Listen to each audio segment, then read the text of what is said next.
Hello, and welcome to another episode of Time Travel Talk. Back in the late 1800s, a series of gruesome murders of women were committed during a relatively brief period of time in a poverty-stricken area of London, England, known as the Whitechapel District. Supposedly, the local press received a letter from someone claiming to be the killer, and he vowed to continue the murders. The letter was signed Jack the Ripper. However, the murders soon came to a sudden stop, and the killer was never identified. Speculation is that he may have died, been imprisoned for some other crime, or simply left the area. But what if the reason the murders stopped was that he was transported to the future, only to continue his psychotic ways as one of many serial killers in our modern times? This theory is what I found most interesting about the 1979 movie Time After Time. I'll briefly tell the story and talk about it afterwards. The movie begins in the year 1893 in London, England, where an intoxicated prostitute is approached and propositioned by an unseen man who directs her to an alleyway where he murders her with a knife. The scene then changes to the home of writer and apparently inventor H.G. Wells, who is entertaining some of his friends for dinner. He tells them he's built a time machine and escorts them down to his basement to show it to them. He explains that the machine was designed with two special keys. One is called the non-return key. It ensures that the machine stays at the traveler's destination in time, but without it, the time machine will automatically return to its original point in history. The second key is known as the vaporizing equalizer. If removed while the machine is in operation, it will cause the traveler to vanish into infinity without the machine itself. In other words, an endless one-way trip. After returning to the living room, the London police, known as Scotland Yard, arrive and announce that Jack the Ripper has struck again.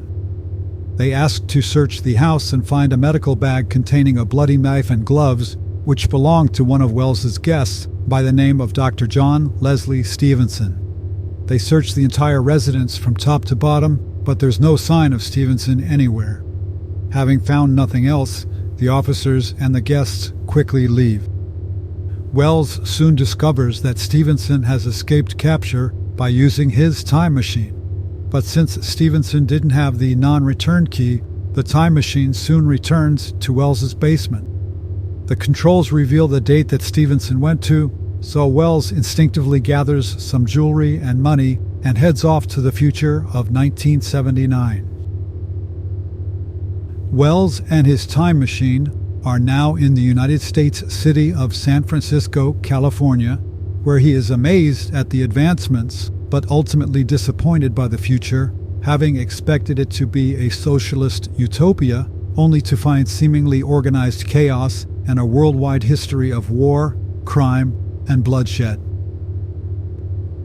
Realizing he needs modern money, he goes to a bank to exchange some of his 19th century currency, and while doing so, he realizes Stevenson would need to do that as well. So after visiting several banks, he finally meets the bank employee who dealt with Stevenson, and she gives Wells the name and address of the hotel she recommended to him. The woman's name is Amy Robbins, and it's clear that she is immediately smitten with Wells. After a brief altercation in Stevenson's hotel room, the two have a foot chase that eventually leads to Stevenson being hit by a car. When Wells goes to the hospital to confront him again, he is told that he died from internal injuries. After that, his first instinct is to go back to Amy Robbins at the bank, and she aggressively pursues a relationship with him, and by that evening, they go to bed together. Unbeknownst to them, Stevenson is very much alive and prowls the seedy areas of the city to eventually find his next victim. While Amy is at work, Stevenson arrives hoping to exchange some more currency, but ultimately realizes she was the person who led Wells to his hotel. She later convinces Wells to talk to the local police but that doesn't go well, especially since he chooses to call himself Sherlock Holmes, not realizing that name is known to almost anyone, making him look like a mental case, so he's not taken seriously. After getting a threatening note from Stevenson, Wells decides to tell Amy the entire truth, but since she doesn't believe him, he eventually convinces her to get in the time machine with him, and they move forward only 3 days and find a newspaper article about Amy being the Ripper's 5th victim. However, when attempting to prevent the Ripper's 4th killing, Wells makes a phone call to the police, telling them where and when the killing will take place, but since he again uses the fake name Sherlock Holmes, the police do not react to his call, and the woman is murdered. After Wells reluctantly purchases a gun to protect Amy and possibly kill Stevenson, he arrives back at Amy's apartment where police are waiting to arrest him as a potential suspect.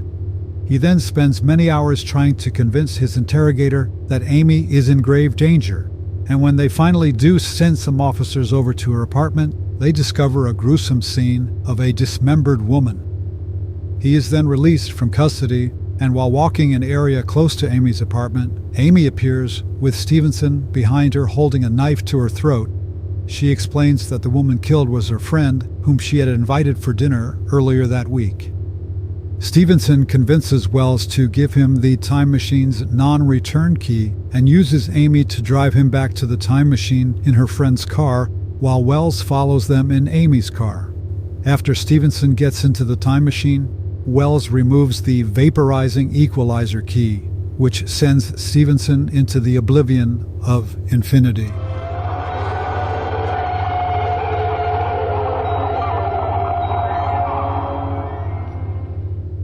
Finally, Wells is about to go back to 1893 alone, but Amy begs him to take her with him, which he does. I thought this was a pretty good movie, but I did have a few issues with the time travel aspects. From my understanding, Wells's time machine only moved through time and not from one place to another. And even if it was able to place you anywhere on Earth, there was nothing on the control console to indicate that capability. This makes the idea that both Stevenson and Wells materializing in the H.G. Wells exhibit at the museum seem impossible for several reasons. One is, if there indeed was a time machine at the exhibit before either of them went to the future, how does the time machine they're using coexist at the same spot with the one on display? Also, if you think about it, when Wells leaves from his basement into the future, this would initially cause there to be no time machine ever found for anyone to put on display at the museum, because he and the time machine skipped over all those years and were essentially missing from time.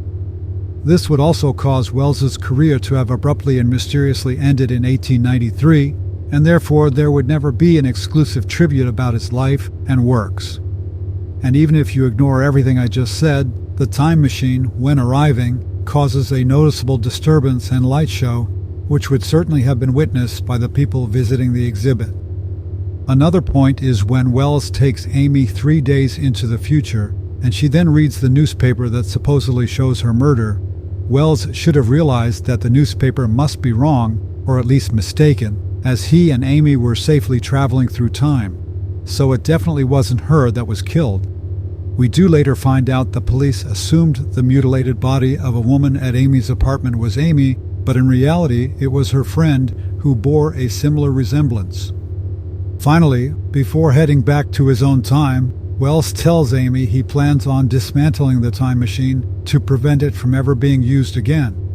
If he did that, there would be no machine to put on display at his exhibit, and on a side note, if a strange machine were found among Wells' belongings, I believe it would be closely examined piece by piece to see if it really possessed any unique technology.